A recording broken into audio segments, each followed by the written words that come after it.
Mr. President. The gentleman from Hawaii. Thank you, Mr. President. If it weren't for a judge's temporary administrative stay, we would still be in the middle of Trump's pointless and illegal shutdown right now. Federal funding for a whole host of things would be frozen, meaning people all over the country who count on the federal government wouldn't get help.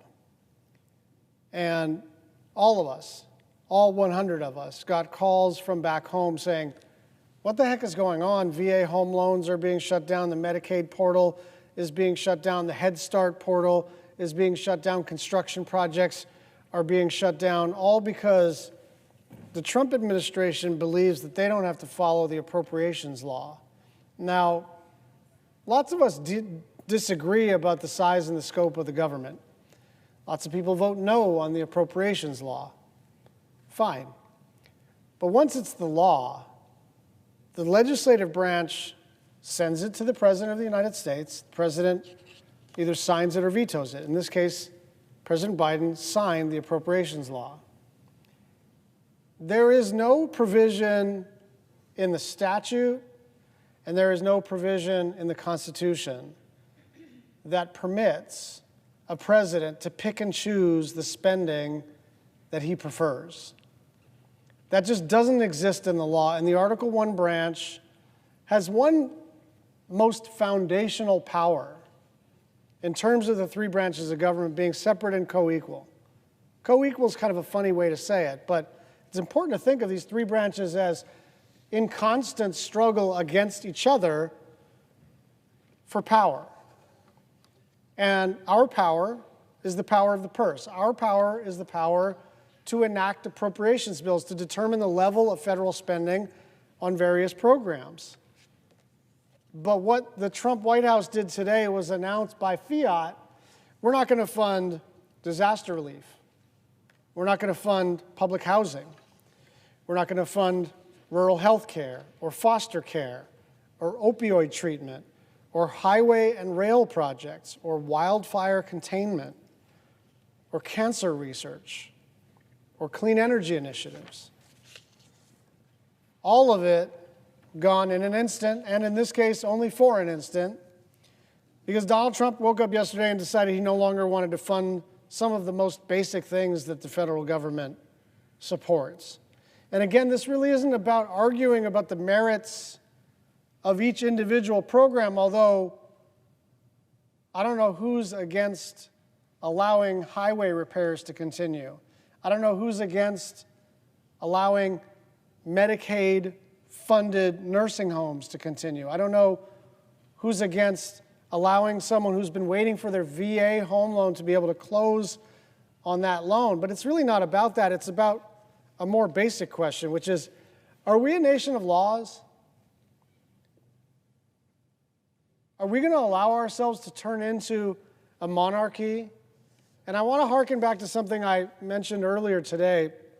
The White House press secretary was asked about a specific program, and she said, well, they should talk to Russell Vought.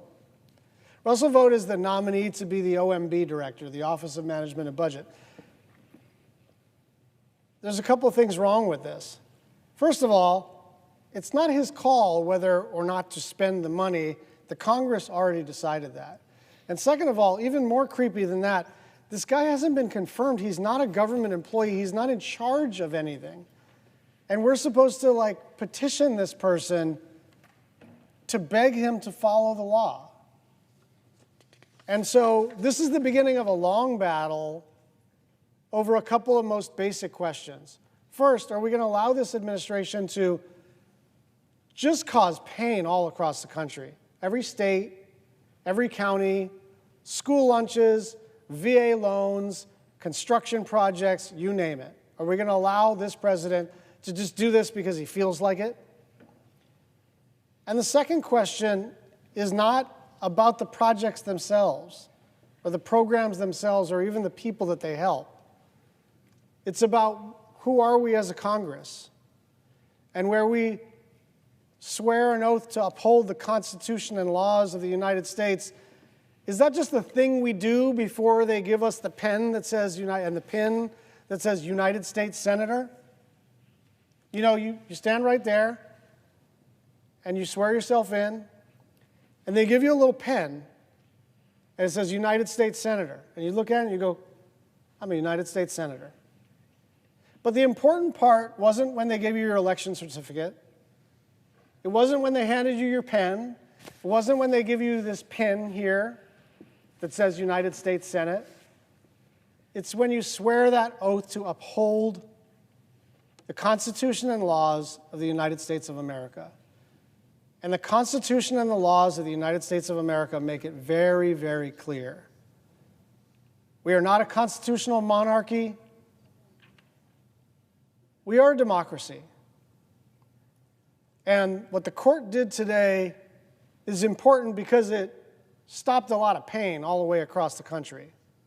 Personal economic pain, family economic pain, macroeconomic pain for shutting down construction projects and business operations and all the rest of it. But it's more foundational than that. We have to establish some boundaries here that go beyond our partisan boundaries.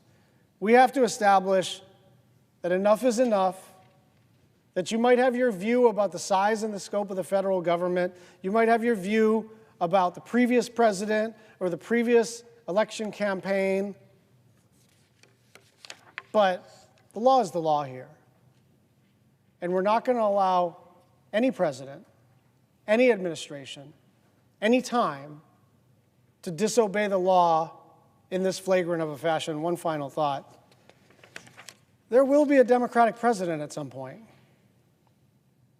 And if this becomes the precedent, I promise you, if you are a United States Senator on the Republican side, you are going to hate this. You're going to hate the idea that a progressive president can reach into the defense budget or the VA budget or the Department of Commerce's budget and just say, you know what, I don't want to fund that. I'm going to plus up this and defund that. That's not the way the federal system is supposed to work. I yield the floor. President. The senator from Rhode Island. Thank you, Mr. President. I think this is my first time with you presiding, so it's good to see you.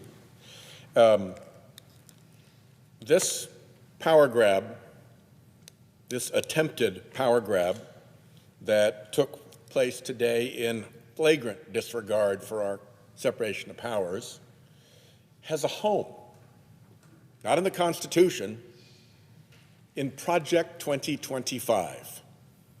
The American people hate Project 2025, so Donald Trump spent his campaign trying to distance himself from Project 2025, but then he put one of the authors of Project 2025 in charge of the Office of Management and Budget, who is, as we saw in the budget hearing, out one side of his mouth saying, oh, President Trump doesn't have anything to do with 2025. He disavowed it. And as President Trump's appointee to OMB, merrily implementing Project 2025. This is exactly aligned with the Project 2025 playbook that Americans rejected so much that Trump had to lie and pretend he rejected too.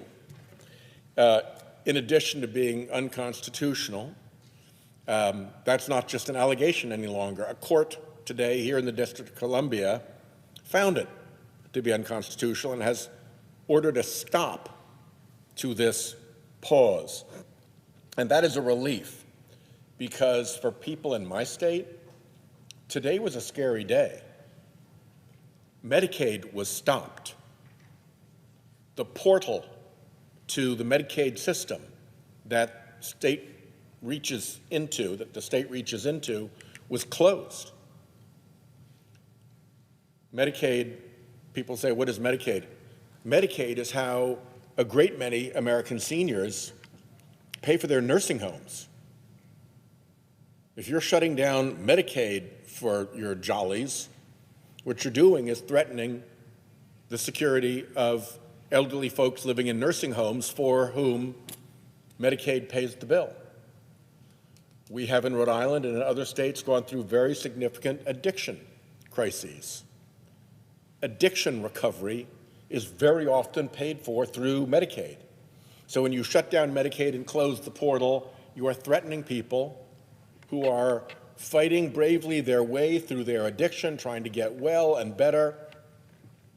And suddenly President Trump is cutting the legs out from under them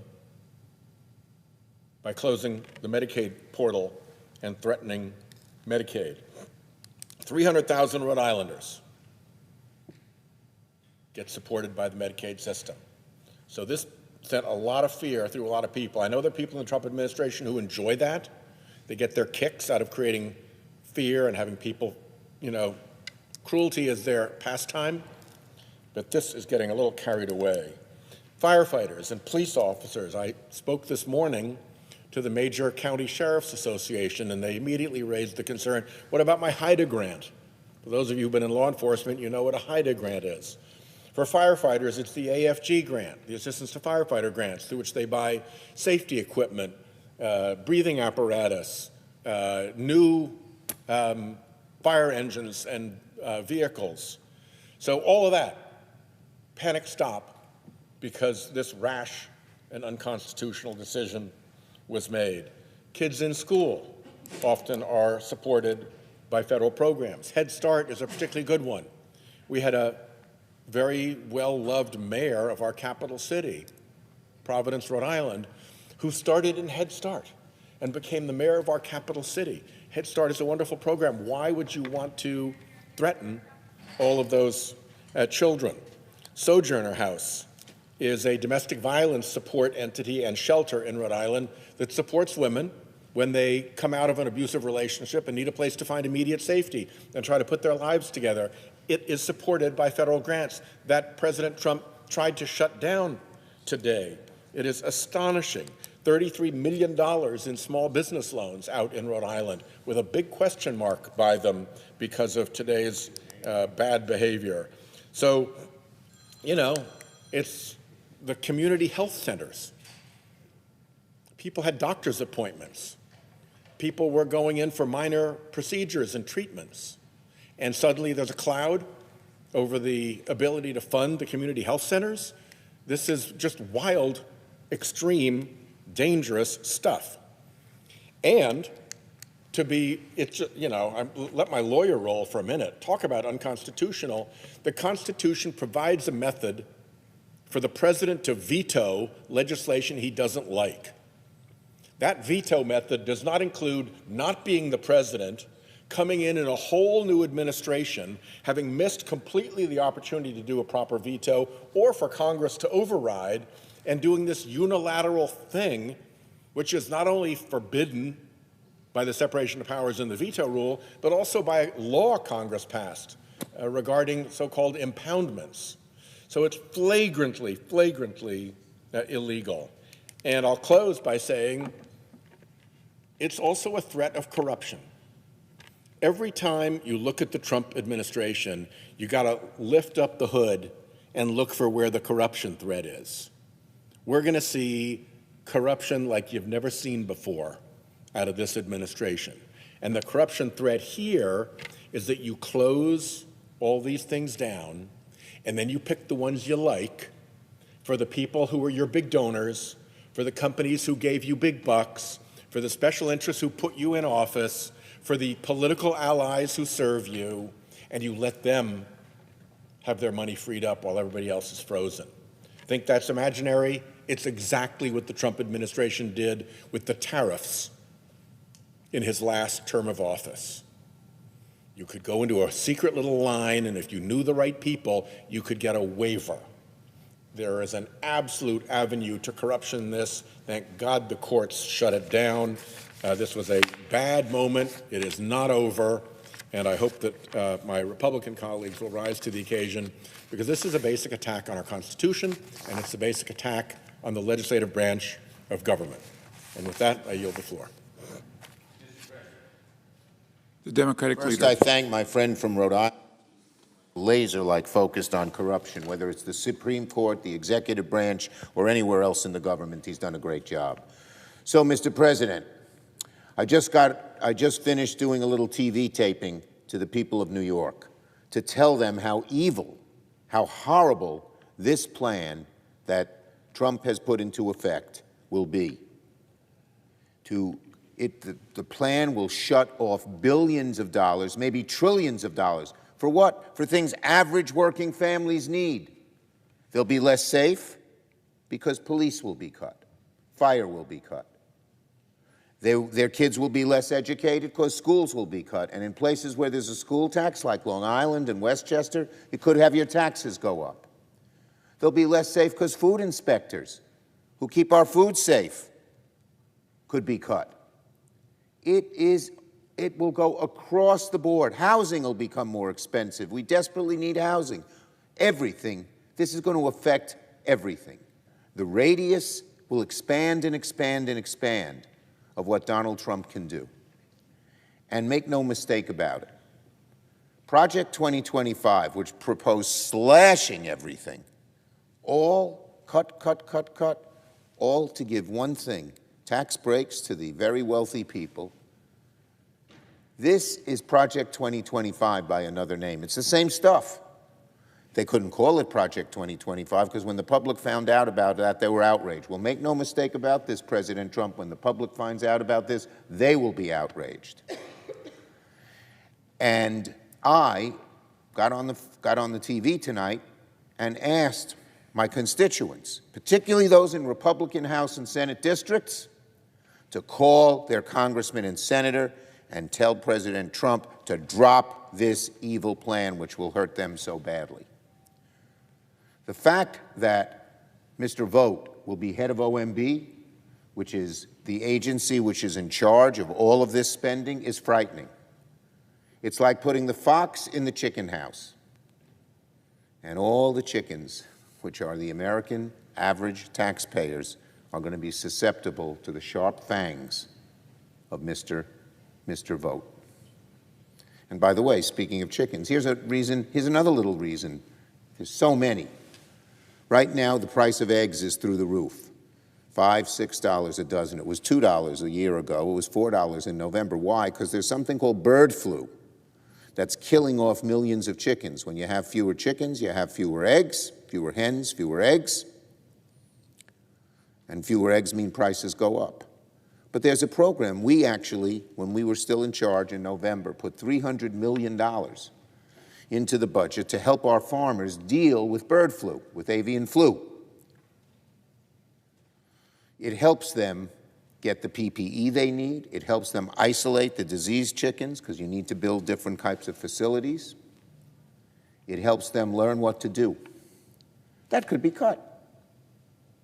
That could be cut, and the price of eggs will go up to $8 or $10. All of these things have an effect in one way or another on average working people. How about all the hundreds of thousands of workers who have now gotten jobs in clean energy? It's a great thing.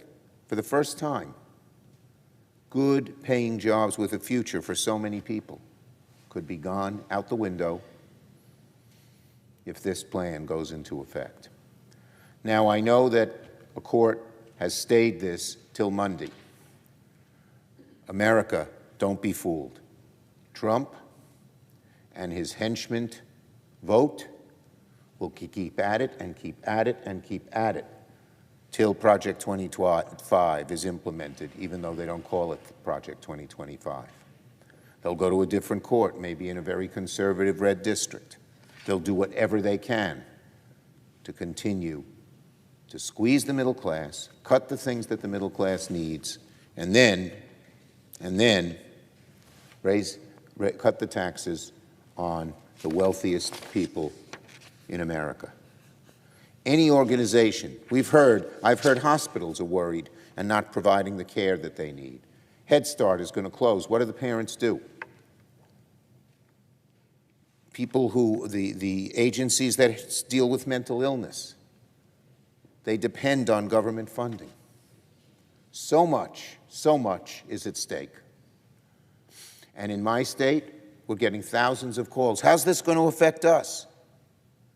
And even if the cut hasn't come through yet, people are worried. And they say, we better save money for a rainy day and cut back on this and cut back on that. It's frightened people. Now, maybe that's what Trump likes doing, frightening average middle-class folks. but it's really a terrible thing to do. Meals on Wheels, that's a hot meal every day for people who don't have food, they're in danger. Rural hospitals and community health, in danger. New York subway maintenance and mass transit throughout the country, in danger. Money for housing, in danger. Everything, everything. And so, Mr. President, we here, we Senate Democrats are doing all we can to stop this, not just today, not just tomorrow, but in a long-range plan. But we are also urging Americans to call their senators, call their congressmen, particularly Republicans, and get them to tell President Trump to stop it. Cut this out. Cut out these cuts, because you're going to hurt us. The only people who will get hurt by this are average American middle-class families, and that's just about everybody. So I yield the floor and thank my colleague from Illinois for taking up the cudgel here. I thank my leader from New York, and I'm glad he gave us his little seminar on chickens. The Democratic whip. Very well done. And as a Midwesterner, I know a little bit about that, so I respect his observations. Who is Mr. Vaeth? V-A-E-T-H. His title is the acting leader of the Office of Management and Budgeting. And he's the one who sent out a letter or memo that basically called for a temporary pause in government spending. By what authority did he do that? I don't know. I've been in Congress for a few years. I've never quite seen anyone with an acting before their name have this much authority and power, but he had a lot. He has taken to himself the decision-making that has affected families all over the United States, including in my state of Illinois. That little memo that he put out last night is particularly troublesome to me because if you read it, what he's saying is we don't want anybody who receives these federal funds who does not abide by the executive orders of this new president. The executive orders of the new president are 7 or 8 days old, they're brand new. And I can't tell you whether or not the recipients of federal funds all comply with these executive orders, which have been tumbling out of the White House on such topics as DEI and some of the other favorite political positions of President Trump. But he basically paused federal spending starting last night so that these recipients could answer the basic questions as to whether they're loyal to his point of view. He referred to those who didn't agree with him as Marxists, as in Karl Marx, Marxists. I'm thinking to myself, who is this guy? How does he have this much authority, and how is he able to say things like that that are so blatantly political? Well, the money that was turned off today was felt across America. This poorly conceptualized, poorly communicated policy has created mass confusion in my state and across the nation. And worse yet, it has endangered health, safety, and welfare of Americans across the country. The proposed freeze mandates that the government, quote, temporarily pause, unquote, the disbursement of key funds. Think about that for a minute when I start reading these programs. We're going to temporarily pause reimbursement to local units of government and charities, for example, while we decide whether they are living up to the standards of Donald Trump in terms of his political values. Here are some of the programs that were affected today. Head Start. I think everybody knows what Head Start is. If you've ever been there, it's one of the most enjoyable visits a politician could make. They put you in a room with little kids. I mean little kids, 3, 4, 5 years old. You get to read them books and play with them. I tell you, for a grandfather, it's a joy. It reminds you how much joy you have with your own kids and grandkids. But why are they important? For many families, Head Start is daycare. Head Start is pre-K. Head Start is a chance for kids in tough family circumstances to have a fighting chance. And of course, the Head Start agencies need to get their federal funds to keep the lights on, to feed the kids, to make sure that they can heat the buildings in the winter.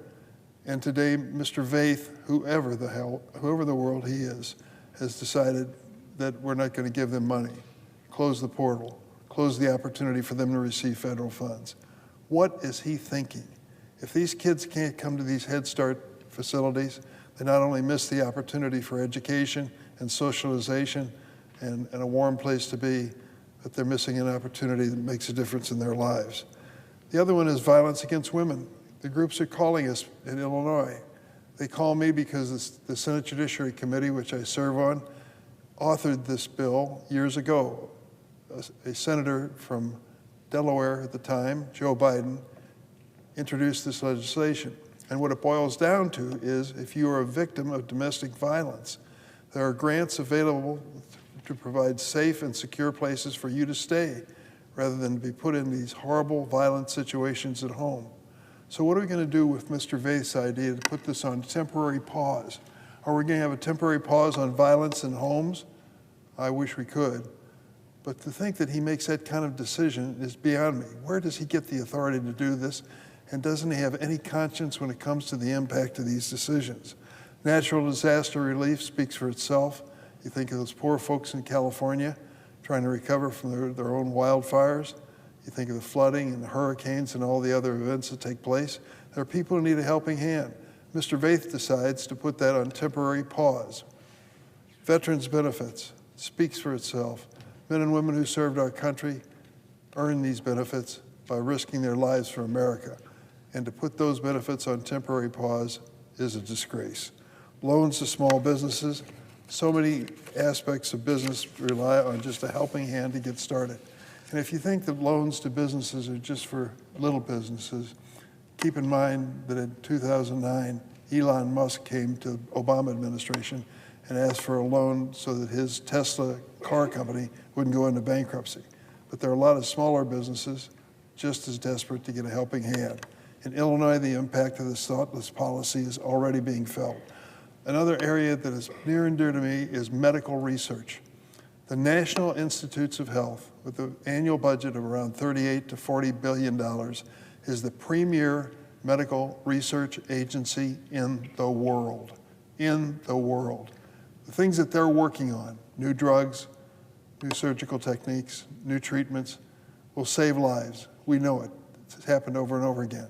So today they get Mr. Vaith's memo about the temporary pause in funding, and they've got to tell their laboratory researchers, doctors and specialists, to stop what they're doing at 5 o'clock today. That was the end of the funding from the federal government. Honest to goodness. Mr. Vaith, what are you thinking? Stopping medical research? You want that on your head, your conscience? Think about what that means. Federally funded research scientists are going to lose funding for this research, and the people of America will pay the price. Families will pay the price. Disability community, the same thing. Ability to access critical services for them and their loved ones. Some of these things are very basic.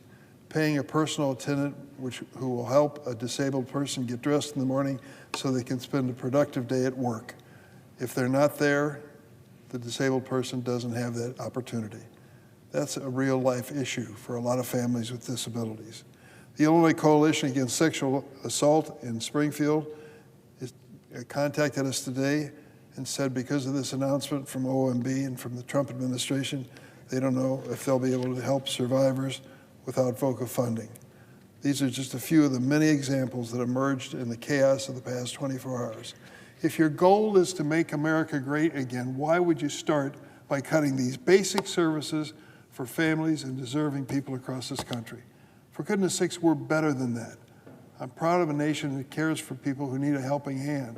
I'm not ashamed to say that. And some of these people, particularly veterans, earned it over and over again. These are just a few of the people who contacted us. Although the Trump administration has claimed that individuals who receive direct assistance from the government will not be affected, Americans across the country have faced severe service disruptions with Medicaid and Head Start amidst the policy changes that Mr. Vaith, the acting head of the OMB, has imposed. Even the president's own press secretary, just a few minutes ago, was unable to even answer the questions about what was going on with this OMB directive. You know why? Because this move is nothing more than a power grab designed to target the most vulnerable people and disguise it as a way to, quote, analyze government spending. Analyze government spending? Tell that to the family that's waiting desperately for medical research.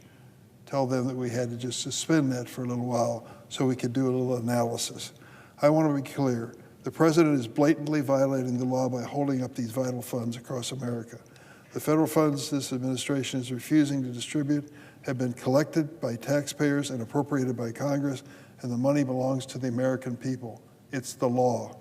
Thankfully, a federal judge here in the District of Columbia has decided to temporarily block this freeze, this temporary pause, from going into effect until next Monday, February 3rd. But this measure is only delaying chaos and uncertainty if it's President Trump's determined effort to make sure that this happens. We will not stand idly by while the President plays fast and loose with our nation's laws and the American people's lives and livelihoods.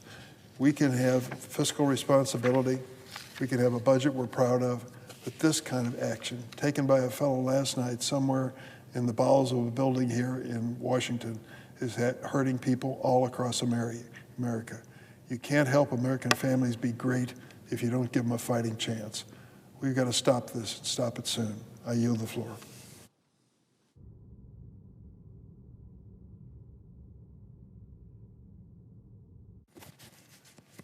Mr. President. Senator from Connecticut. Thank you, Mr. President. I'm honored to join my colleagues here on the floor tonight, but we all wish we weren't here. We should not be here. We're here because the Trump administration last night swept the country into chaos. We're here because it's a break the glass moment for our democracy. The unconstitutional and unilateral decision to halt congressionally mandated funding is against the law. It's against the Constitution. It's against the Impoundment Control Act. That's the reason why a judge this afternoon ordered that it be stopped, but only temporarily until February 3rd, and then we are in uncharted waters. This action is totally unprecedented on this scale and scope. Let's call it for what it is. It's theft. President Trump is stealing money from people's pockets and pocketbooks and wallets, threatening their ability to pay rent, heat homes.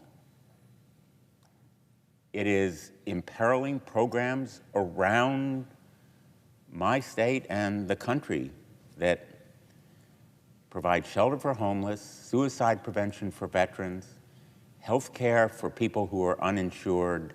The list is endless. That's not hyperbole. And just in the last 24 hours, since this news broke, Connecticut organizations are already feeling the impact, and they are contacting me, reaching out in fear and worry. I've been fielding concerns from constituents who are already seeing the impact in doctors demoralized and food insecurity workers dispirited. Some community health centers were unable to access federal funding this morning, and many of them are weighing furloughs and cuts to essential services. One nonprofit in Groton, who provides critical mental health services to children, doesn't know if they're going to have the federal funding necessary to pay their staff. Connecticut Head Start will be operating on a deficit as of February 7th if they can't access federal funding, putting the entire program at risk. Amtrak's state of good repair backlog for the Northeast Corridor is tens of billions of dollars alone, estimated $78.7 billion in 2023. This funding is critical for safety concerns, reliability, repairs along the Amtrak rail lines, funding like the Connecticut River Bridge Replacement Project and the Gateway Hudson tunnel replacement project that will ensure passenger rail safety throughout New England. This freeze-on fund threatens all of those projects. It imperils the federal-state partnership for intercity passenger rail and consolidated rail infrastructure. I know that this kind of blizzard of terms seems abstract and hypothetical to a lot of people, but it's real in contractors who need to meet their payroll and pay for gas for their machines and trucks. This kind of draconian, dictatorial measure imperils 100,000 households in Connecticut that rely on LIHEAP to meet their home energy needs. Uncertainty about federal funding leaves these vulnerable families unsure whether they're going to be able to heat their homes right now in the middle of winter. It has a trickle-down effect on organizations that don't benefit from federal dollars. Just one example, a Connecticut program that provides supplemental energy assistance for households that don't qualify for LIHEAP expressed concerns that they're going to face an unsustainable deluge of demand if federal fund is halted. I was in Connecticut just yesterday, seems like an age ago, announcing a Reconnecting Communities pilot grant program in New Haven. I joined the mayor of New Haven and Representative Rosa DeLauro to announce that New Haven was awarded $2 million to reconnect neighborhoods, an exciting and inspiring project to bring communities together, increase housing and social and economic opportunities. Now residents of New Haven will be kept in waiting. I was with Connecticut farmers. Just yesterday, we were celebrating millions of dollars in disaster assistance from extreme weather events. Now they may not see it for months, maybe never. That's disasters resulting from flooding and hailstorm. They were counting on this disaster recovery aid. Now they may be deprived of it. Connecticut Food Share, just talked to them today as well. They're anxiously waiting to learn more about the potential impacts to halting food assistance, maybe through SNAP, the Emergency Food Assistance Program. They're unsure. The President has failed to clarify whether it will apply to SNAP, but clearly the effect psychologically, creating chaos and confusion, is itself a severe deprivation. Museums, many of whom run successful education programs, critical to our students' success, they're halting services. Even a temporary pause can have a significant impact on education. And for all of these organizations and many others, the effect is not only in dollars and cents, it is in demoralizing.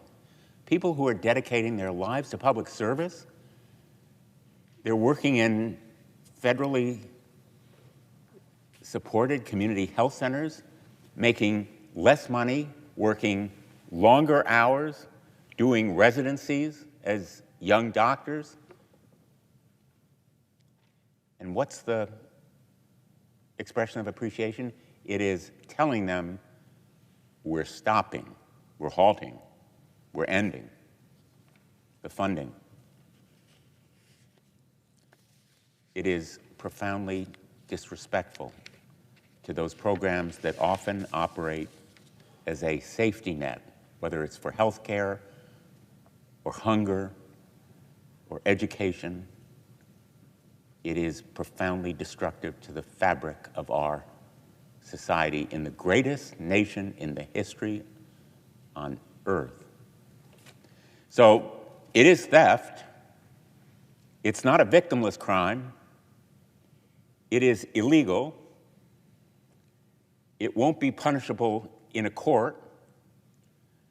But my hope is the American public will rise up They need to be the voice of conscience and conviction in this country, and say to my Republican colleagues, this isn't a red or blue issue. This is about people.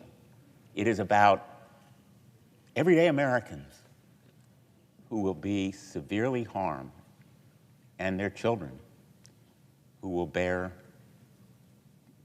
perhaps, unfortunately and tragically, lasting scars emotionally and maybe physically from this destructive impact on their lives. I regret that we're here today. I'm proud to be with my colleagues. I wish we were joined on the other side of the aisle. But I believe that they will hear on the Republican side, despite their silence tonight, voices that are loud and clear to them from the American people that this kind of halt, a dictatorial, illegal stop in federal funding should violate the conscience of our nation. Thank you, Mr. President. I yield the floor.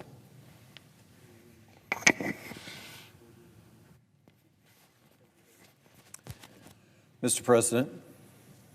Senator from New Mexico.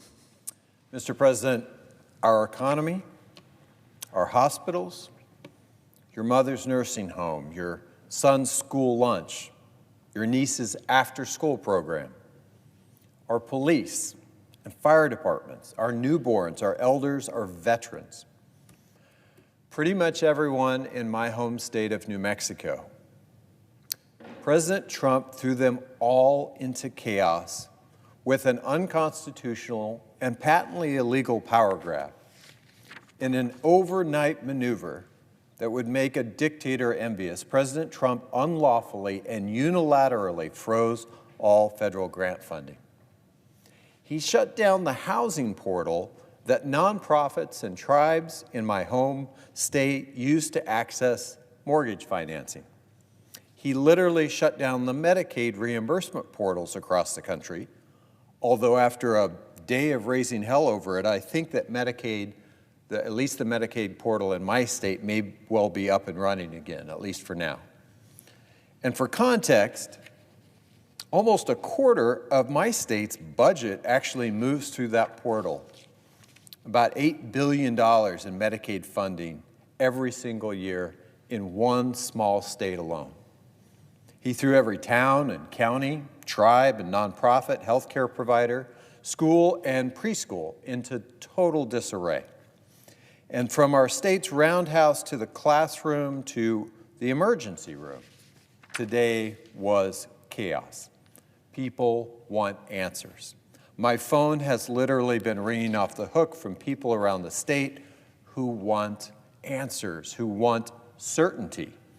Did Donald Trump just cut off funding for 7 out of 10 nursing home residents, for 55% of newborn births in New Mexico's doctors, New Mexico's hospitals? Did Donald Trump just deprive 7 out of 10 New Mexican children their daily lunch? Did Donald Trump just effectively close my child's preschool program? The reality is that most of President Trump's own staff don't know or won't answer those questions just yet. And my Republican colleagues sure aren't jumping in to figure it out either. One thing that is clear to me is the law. The president cannot override, delay, rescind Congress's appropriations laws once they are signed into law, full stop. This has been upheld time and again by the Supreme Court, by the Department of Justice, the Government Accountability Office, and by the law, specifically the Impoundment Control Act of 1974. Congress had to write and pass this law after President Nixon tried to withhold congressionally appropriated funds. And Nixon was wrong, just like President Trump is wrong now. We should all remember, especially my Republican colleagues who aren't here tonight, but really all of us, that elections swing both ways. We've seen the back and forth for the last few election cycles. Sometimes Your party's in charge of the White House. Sometimes it's not. But think for a moment about what it would mean if the president, any president, could unilaterally cut off federal funds that he or she didn't like. Sure, a conservative president could decide to cripple the Head Start programs in blue states, but it's every bit as true that a progressive president could decide to cripple the defense contracts or the military bases in red states. That is not democracy. That's chaos. And today was just a small taste of that. As a member of the Senate Appropriations Committee, I know how much work goes into writing and passing our bipartisan funding laws. There have been times when I've been able to work with my Republican colleagues to pass appropriations bills out of committee unanimously. And I know that, and I am not going to cede that to any administration to be abused. Here's where I need help from my own constituents, help from New Mexicans. I want to hear from you about Donald Trump's blockade and how it is affecting you and your family. If your town's COPS grants get frozen, I need to know. If your VA mortgage gets held up, I need to know. If you're a nonprofit that is giving services in the area of violence against women, of refuges for people who are battered, and your funding gets held up, these are the stories that I think need to be held up to understand just what is happening in our country right now.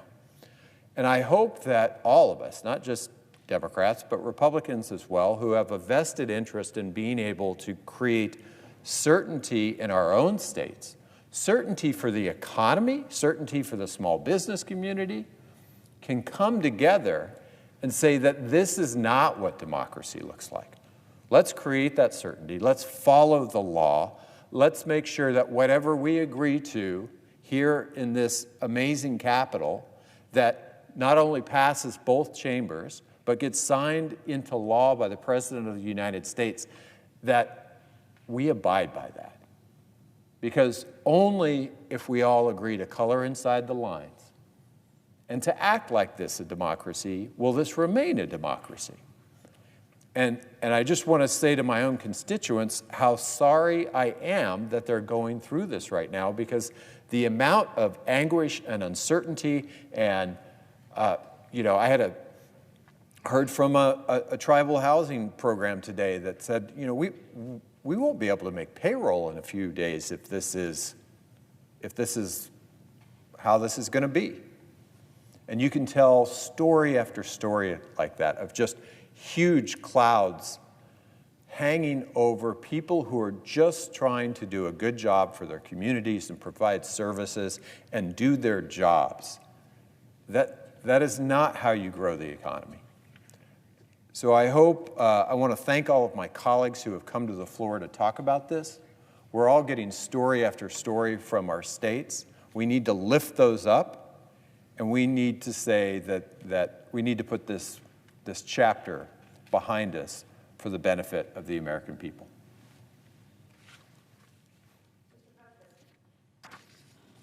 The senator from Wisconsin. Mr. President, I rise today because the people of my state are in pain. They're confused and they are scared. This is all because of a blatantly unconstitutional power grab from the President of the United States. While we have rightly seen this power grab blocked by the courts, it is only temporary, and the larger issue remains. Our Constitution is extremely clear. Congress, composed of people elected by the citizens of each of our states or districts, it's Congress that makes the law. In the Senate, those laws are almost always passed on a bipartisan basis. And after we work out our differences and pass a law, the president then implements the law. That's it. The Constitution does not say the president can implement just the laws he likes. The Constitution does not say the president can implement the laws just when he likes. The Constitution is crystal clear on this. But the Trump administration is ignoring the Constitution and refusing to implement the laws that Democrats and Republicans passed together. And it's trying to cut funding for absolutely critical programs. Every senator and member of the House of Representatives should be deeply concerned by that. I doubt my Republican colleagues would want a future Democratic administration to ignore annual appropriation laws. So a judge's 11th hour decision to temporarily block this power grab may have postponed the pain. But that's all it did, by a week. The pain I'm worried about will be the impact that people in every part of my state experience. Will community health centers be able to access funding to continue to provide health care for the 30 million Americans that they serve annually?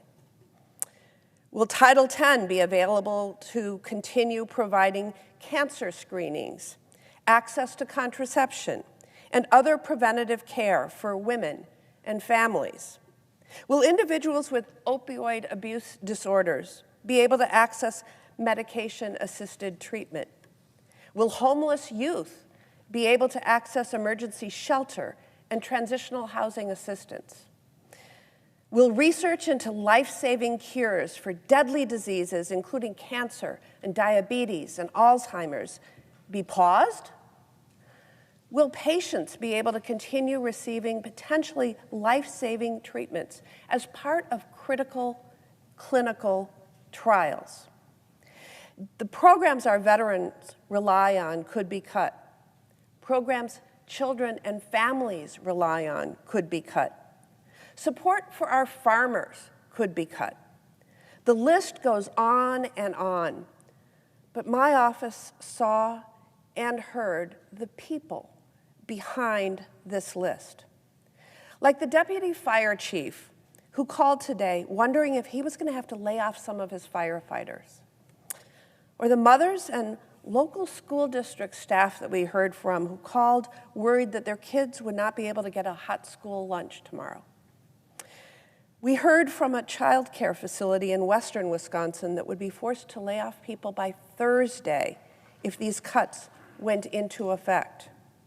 My office heard from a mother whose son is disabled, and she didn't know if his Medicaid was going to be cut or not.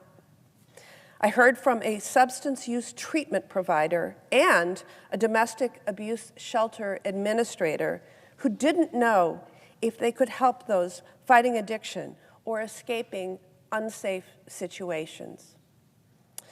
These people are real. These are very real consequences if the president gets away with this unconstitutional power grab and cuts programs that Americans rely on. I am calling on my Democratic and Republican colleagues to speak out against this overreach. Stand up for your constituents, and for that matter, stand up for the Constitution.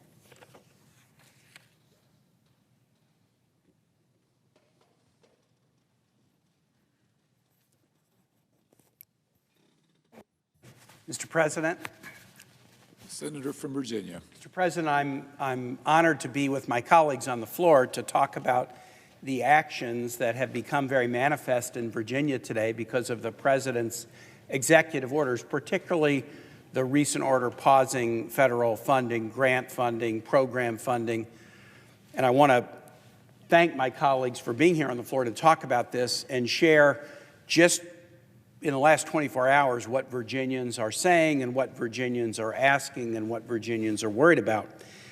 And then I want to make one point about my federal workforce and an offer that the president made to them at the end of the day. And then finally, raise a question of what President Trump is afraid of. President Trump has 2 Republican houses. If he wants to do something to shrink the size of government, if he wants to do something to reduce spending here or there, We've got a March 14 budget deadline, and he's got 2 Republican houses, and there's a way to do this unless you are afraid that your Republican majorities don't want to go as far as you do in cutting Medicaid and cutting Medicare and endangering Social Security and hurting kids and hurting veterans and hurting families. So let me talk about the orders of the day and then the federal workforce and finish with this question: what is President Trump afraid of? I started to hear from Virginians about this federal funding pause yesterday. I was at an event in Fredericksburg to kick off tax season, and the local United Way and Chamber of Commerce were initiating something they've done for 21 years in a row: volunteer tax assistance for low and middle income folks. Classic community program. A lot of volunteers help everyday folks figure out how to file their taxes and make sure that they can get benefits that they are entitled to. As I was at this kickoff, people came up to me and said, "Hey, I'm a veteran. I'm trying to get an appointment at a VA hospital or clinic, but the VA portal is closed to me. What's going on?" What's going on? This was the leading edge of this chaos. Someone else came to me at this session, this kind of good news event about volunteer tax assistance, and said, the federal government is paid to build a VA clinic in Fredericksburg, state of the art, right on Interstate 95, visible to all, scheduled to open in February. We are still being told that the grand opening is going to happen, but now those working there are saying they're under a hiring freeze. We've spent tens of millions of dollars to build this facility that looks great, but we're under a hiring freeze. Can we even hire people to serve the veterans in this region? This was how it started. From then to today, let me tell you other calls of anguish we've received in our office. 2 child care centers, one in the Williamsburg area, one in Appalachia, far, far away in Southwest Virginia. We think our funding is being cut off. We think we may not have enough to pay staff. And we also think parents who are receiving some child care funding, that may get cut off. And so neither they can afford child care nor we can afford to maintain the employment of these hardworking child care workers. To child care centers. Universities reached out to me today. We're doing cutting-edge medical research. We have contracts that are ongoing right now, and we're about to send a bill to the federal government because we do the work and then we submit bills. We're not sure it's going to be paid. What do? Lay off the researchers and not get the research done? What should we do, Senator? There's an organization in Virginia called the Virginia Healthcare Foundation. What they do is they help low-income people and seniors apply for Medicaid, apply for Affordable Care Act subsidies. They have a contract with CMS to help them hire 8 staffers, they call them navigators, who work around the state helping low-income people access programs to which they are entitled, for which they have paid taxes. They received the note suggesting that that grant to hire these navigators to help everyday people was going to expire, and they couldn't get any federal funding after 5 o'clock today. They heard this late yesterday, so they did what any good organization would do. They reached out this morning to the CMS to say, please give us the payment right now before 5 o'clock today. And what they got back from CMS was, sorry, our website is down. We've just decided that today will be the day that we'll just spend time repairing our website, and it will be open again soon. Open again soon, but after the 5 o'clock deadline. You don't have to be a genius to figure this out. Hurting people getting health insurance, hurting people trying to get Medicaid benefits, hurting child care centers, hurting veterans trying to get appointments, hurting a VA clinic we've spent tens of millions of dollars to build by threatening through a hiring freeze the ability of this place to open. And that's just a little snapshot. There was an earlier order freezing foreign assistance funding. A whole lot of nonprofits, church-based nonprofits like World Vision and other organizations that do foreign assistance work around the world. Humanitarian aid in Ukraine, for example, they were told they don't get funding anymore. The only foreign assistance we will give, according to the Trump executive order, is military armaments transfers to 2 countries in the world, Egypt and Israel. No humanitarian aid, no transfer of military assistance to other nations. And this is all on the say-so of a president trying to overturn existing appropriations bills that have been passed by a bipartisan Congress. If I've heard these stories in one day, and my colleagues have heard these stories in one day, I know what I'm going to hear tomorrow. I'm going to hear through the weekend. This is going to build like an avalanche, and it's not just Democratic senators who are hearing these stories. We have to respect the law and congressional appropriations. And I ask anyone hearing who's concerned about this, if you're in Virginia, call my office. If you're not in Virginia, call your congressman or woman, call your senator, and tell them the president is not above the law. The president must follow the law, and it's Congress, Democrats and Republicans, who have to ensure that the president follows the law. Second, Mr. President, I want to talk about federal employees.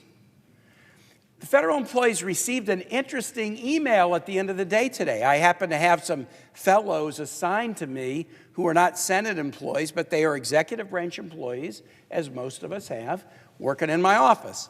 And they received an email that said, from the administration, if you tender your resignation by next Friday, we will guarantee you payment through the end of September, whether or not you show up for work. So tender your resignation, and then, boy, it's just going to be a gravy train. You're just going to get paid for 7 months without working. The president has no authority to make that offer. There's no budget line item to pay people who are not showing up for work. This is a guy who made this promise to contractors again and again and again when he was a private business guy. Oh, come work for me on my casino. Come work for me in a hotel. We're going to do a handshake. We're going to do a contract. The contractor does the work and then finds out they get stiffed. So my message to federal employees who receive this is, yeah, the president has tried to terrorize you for about a week and then gives you a little sweetheart offer. If you resign in the next week, we're just going to pay you for doing nothing for the next 7 months. Don't be fooled. He's tricked hundreds of people with that offer. If you accept that offer and resign, he'll stiff you just like he stiffed the contractors. He doesn't have any authority to do this. Do not be fooled by this guy. You were here before he was here, and you'll be here after he was here. Show up for work, be diligent, serve Americans every day, make their life better, answer their phone call, give them an answer, track down their constituent call. Don't be fooled by a fake offer that because he's terrorized you in the last week, it would be easy to just resign now and get a check for 7 months, because I can tell you that promise is worth nothing. And you will regret it just like these contractors regretted it who did work for this guy when he was a businessman. Finally, Mr. President, last thing I'll say is this. What is this move by the president to try to shrink the federal workforce? Because we all know this. If he can persuade a bunch of people to resign, he'll stiff them, and then he won't fill the position. So, okay, that's one way to shrink the federal workforce. If I can get away with not distributing money that pursuant to a congressional appropriation, okay, that'll shrink the federal budget. But wait a minute. The president has 2 Republican houses. We are supposed to come up with a budget deal by March 14. What's today? Is it like the 25th, 6th, 7th, 8th, 28th? Is today the January 28th? Think I'm right? March 14 isn't very far away. We are supposed to come up with a budget deal by March 14th. And the president is like sitting in the catbird seat. He's got 2 Republican houses. So if he wants to slash federal spending, if he wants to reduce the federal workforce, if he wants to gut Medicaid, gut Medicare, gut Social Security, gut the SNAP program, gut low-income heating assistance, gut rental assistance, gut Title I funding to our public schools, guess what? He's got 2 Republican houses that he can persuade to do his bidding. He's been pretty good so far at persuading these 2 houses to do his bidding. So why didn't he do that? That would be the lawful way to accomplish that. If President Trump could convince the 2 houses to slash all these programs in a budget, that would be lawful. Get an appropriations deal that cuts all these programs the way he and Russell Vogt and Project 2025 want to do it. But that's not what he's doing. He's doing it, trying to do it on his own. Why?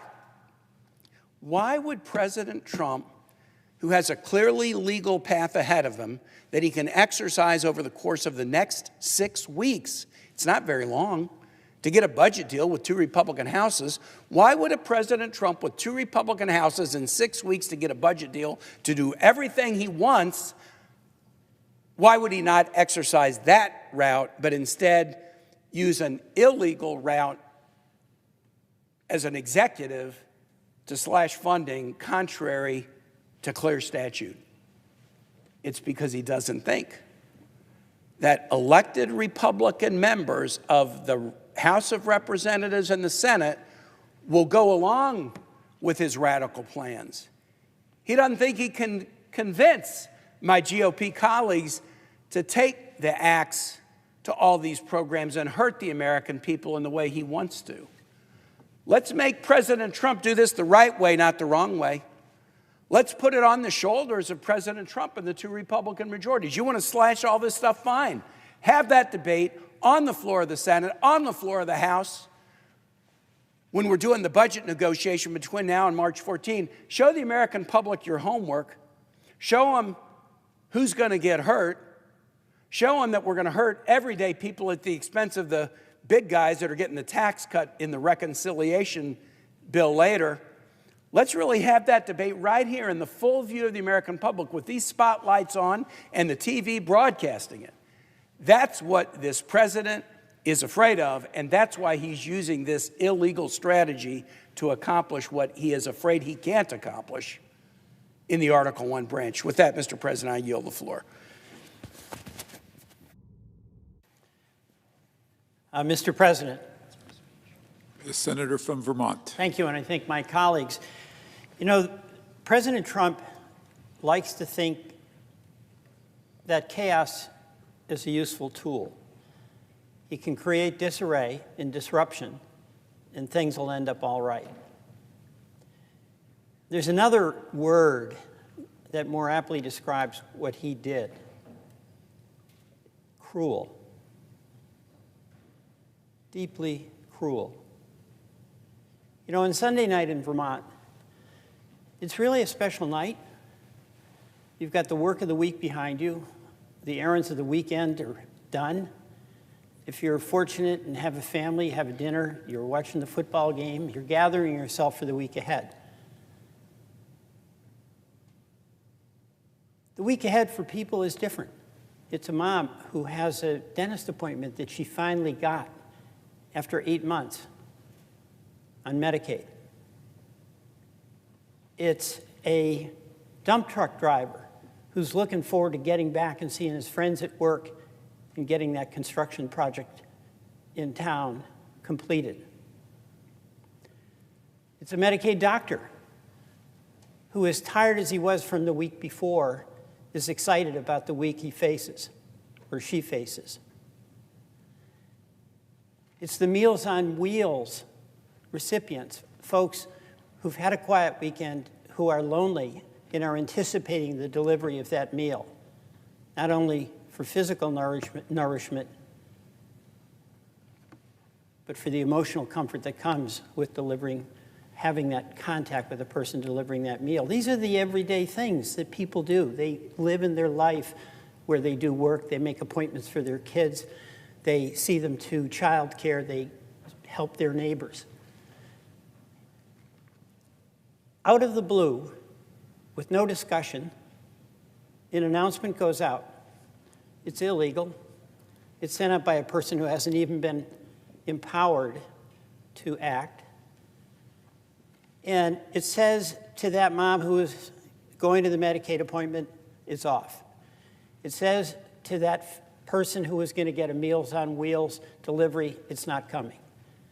It says to that construction worker, that project you're so proud of and you're working on and you're making your contribution to your community, don't show up for work. It comes out of nowhere with no explanation, with no discussion. It's cruel, taking away the expectations that people depend on to live the hard lives that a lot of people have. And by the way, I talk about people who have a fair amount of stability in their life. There's women who are getting beaten, and they have refuge because they can call a hotline and they can go to a shelter, closed. It's some kids who are homeless and have a shelter that they can go to because of the incredible effort of people in our communities, in your community and in mine, who care about that when it's invisible to so many others. So the jeopardy of those people, taking away their security in the name of showing how chaos works to accomplish your goals, that's cruel. That is cruel. You know, it's also cruel because the folks who volunteer at some of these places, you're depriving them of the opportunity that makes so much of a difference in their life when they see their life being fulfilled by being able to help others. I got a ride from an Uber driver, and I was talking to him. He told me he was retired. And he's retired like a lot of people where they have a job or two. And his was driving. But the other thing he did was he delivered Meals on Wheels. And he told me about his mother-in-law, who until she was 91 delivered Meals on Wheels, oftentimes to people 30 years younger. And the joy he had in doing that is what made life so vivid and worthwhile for him to live. It's the joy of helping your neighbors. The president's order took that away from him. No meals to deliver. That's cruel. It's also totally illegal, totally unconstitutional. And this is the test that we face. If we're United States senators, and we believe that the Constitution is important not in the abstract, but in the role it has played in preserving and protecting the freedom of all Americans. And we believe that freedom is preserved when there's a check and balance against unbridled power. Then we are the ones that have to act in order to protect the well-being of this country against illegal actions by a president who just doesn't care whether it's legal or it isn't. He worships power. And he's creating a new culture where if you worship community service, if you worship generosity, forgiveness, empathy, you're a sucker. That's the emotional message from this President Trump. Our people in Vermont, our people in Utah, they want and they do better. When they see injustice, they see suffering, they respond to it. They don't intensify it. So we have a decision as United States senators to stand up for what this institution requires, and that is that we are a separate and co-equal branch of government. And when the responsibilities are being subverted by an overreach by the executive, we resist. And we resist because it's absolutely vital to the well-being of this country that our democracy prevail, 3 branches of government, checks and balances. But it's really fundamentally important to the well-being of the people we represent that their opportunity to live with stability, the ability to help their neighbors, to have confidence that promises made are promises kept, that we defend the good work, the goodwill, the integrity of the people of Vermont, the people of Utah, and of all of our 50 states. I yield back. Mr. President. The senator from Oregon. Mr. President, as much as President Trump desires it, the president is not a king. We are here tonight because as much as President Trump desires it, the law is not a suggestion. And we are here tonight because President Trump, deciding he is a king and the law is a suggestion, has decided to betray American families. You've heard of the Great Depression, but right now, we're living through the Great Betrayal. The story of a man who ran for the presidency saying he was going to be a champion for families. And then, shortly after taking office, just 8 days ago, he proceeds to launch an attack on the very core programs that families, parents, children, communities depend on. Wow! Have you ever seen anything like it? Ever seen like it in your life? That someone campaigns for families and just after they're sworn into office, they launch a huge attack on America's families. And that attack is actually illegal because the law, once programs are funded, it is the executive's responsibility to implement those programs. Not to say, well, I'll implement this one, but not that one, or I'll shut down all the funding for all the programs. No. In fact, we've had that conversation in the past. Let's turn the clock back to President Nixon. President Nixon said, you all reached a compromise, and you had some programs some of you liked, and some programs others liked, and you agreed to fund those programs, but you know what? I'm only going to fund the ones I like. I'm only going to distribute the funds for those programs which fit my agenda. And the courts responded and said, no, you can't do that. The power of the purse sits with Congress. It is Congress that decides what is going to be spent on what, and it's the executive, the president's responsibility to implement that. And then Congress said, you know what? We'll give the president a break. If the president wants to roll back a program that's already been authorized and funded, he can ask Congress to do it. It's in the 1974 Budget Control and Impoundment Act, and it's called a rescission. The president sends a message up to us and says, hey, you know what? I don't think we need all the funds for developing that new nuclear warhead because it turns out it won't fit on a missile. I'd like to have those funds rescinded, put back in the Treasury. And we have 45 days to act. It's a privileged motion. All right, so along comes the great betrayal president, President Trump, who campaigned on families and then decided to attack the programs for families just 1 week into the office. And he says, I don't like that rescission structure. I'm just going to do what Nixon did. I'm going to do what the court said couldn't be done because I don't like what the Supreme Court decided previously. I'm just going to break the law. Now, is this like out of character for President Trump?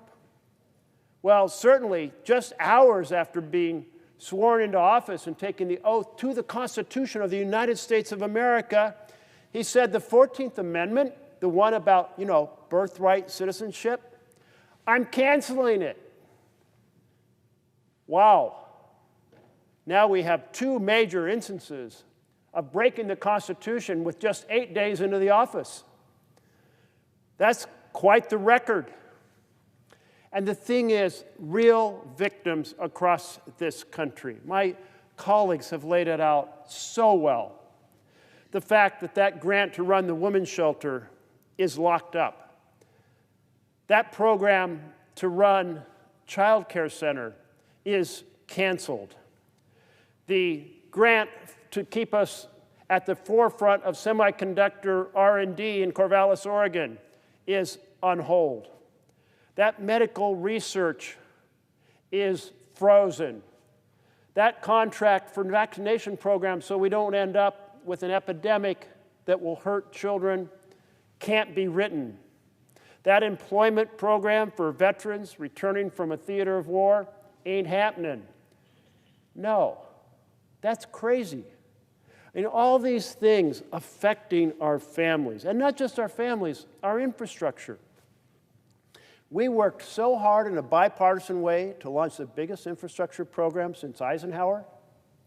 Well, he did the massive national interstate highway system. But you know, it's a long time ago. So we said, we have to rebuild our bridges. We have to improve our mass transit. And we had a very large expenditure trying to bring these up to speed. Well, you know, in my state, there is a bridge on the interstate between Oregon and Washington. It's still a drawbridge. It's like the last drawbridge in the United States of America. It has to be replaced. But now it's on hold. We have another bridge that is under contract or grants to be able to be earthquake resistant because it will play a critical role when the big one, the one we always talk about, like California might fall into the sea, when that earthquake that happens roughly every 300 years off the coast of the United States on the west coast, like we need to have a bridge that actually holds up to it. Well, who knows if that's going to get built now. So not only does this attack families, not only does this obstruct and delay infrastructure projects, but it drives up costs. You know, I seem to have an echo in my ear about the president saying he wants to reduce costs. But instead, when you slow down projects, the cost of materials goes up. What is that? That's called driving up costs. So we're here tonight to say this cannot happen. We're here tonight to say to our Republican colleagues, this is not about red and blue or Republican and Democratic states. I talked to a colleague earlier today who said, I'm getting all kinds of calls from my home. And I bet that's true for every one of our 100 senators. I know everybody on this side of the aisle has been hearing from folks back home saying, we're pretty upset, we're pretty worried, what is happening? You know, that portal where we get funding for Medicaid, or that portal where we get funding for veterans benefits, or whatever it is, it's all shut down. I'm sure all 100 senators have been getting these calls. This is an attack by an authoritarian in the executive branch on the constitutional powers of Congress. You know, when we talk about the branches of government, we talk about Article 1 and Article 2 and Article 3. Article 1 of the Constitution is about Congress, because at the heart of democracy are folks who are elected down the hall in the House of Representatives, here in the Senate, to wrestle with and shape the law.